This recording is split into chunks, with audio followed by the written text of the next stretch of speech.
पंढरपूरच्या माढा तालुक्यातल्या कुर्डू गावामध्ये आज सर्वपक्षीय बंदची हाक देण्यात आली आहे। कुर्डू गावातील नागरिकांवर अवैध मुरुम उपसा प्रकरणी दाखल केलेले गुन्हे हे तात्काळ मागे घ्यावेत, या मागणीसाठी बंदची हाक देण्यात आलेली आहे। एकीकडे कुर्डू हे गाव उदयास आलं ते अवैध मुरुम उपसा प्रकरणाच्या वेळी तिथे दाखल झालेल्या अधिकाऱ्यांमुळे आणि त्या अधिकाऱ्यांशी बोलण्यासाठी थेट अजित पवारांना फोन लावल्यामुळे त्यानंतर अजित पवार यांच्या भाषेवरूनही चांगलाच वाद हा निर्माण झालेला आहे।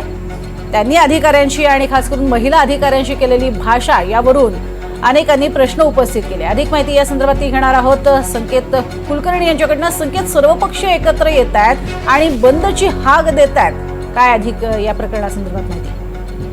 खरं तर कुर्डूमध्ये जो अवैध मुरुम उपसा झाला या प्रकरणी IPS अधिकारी अंजना कृष्ण आणि उपमुख्यमंत्री अजित पवार यांचा फोन कॉल व्हायरल झाला। मात्र या सगळ्यांमध्ये जो मुरुम उपसा झाला या प्रकरणी प्रशासनाकडून गुन्हे दाखल करण्यात आले। तब्बल 10 ते 12 लोकांवर गुन्हे दाखल झाले, यामध्ये 4 प्रमुख लोक होते।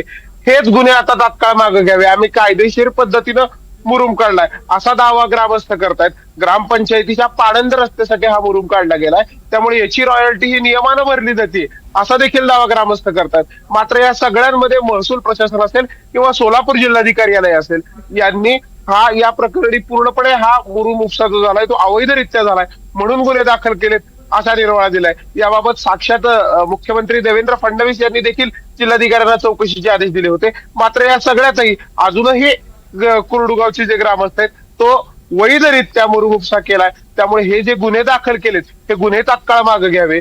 कुर्डू गावची जी उपमा आहे ती कुर्डू गावची उपमा बीडला दिली जाते, त्यामुळे ही बीडला दिलेली उपमा सुद्धा निषेधार्ह आहे। या सर्व मागण्यांसाठी आज कुर्डूमध्ये सर्वपक्षीय बंदची हाक देण्यात आली आहे। प्रज्ञा, नक्कीच तुर्तास धन्यवाद या संपूर्ण माहितीसाठी संकेत।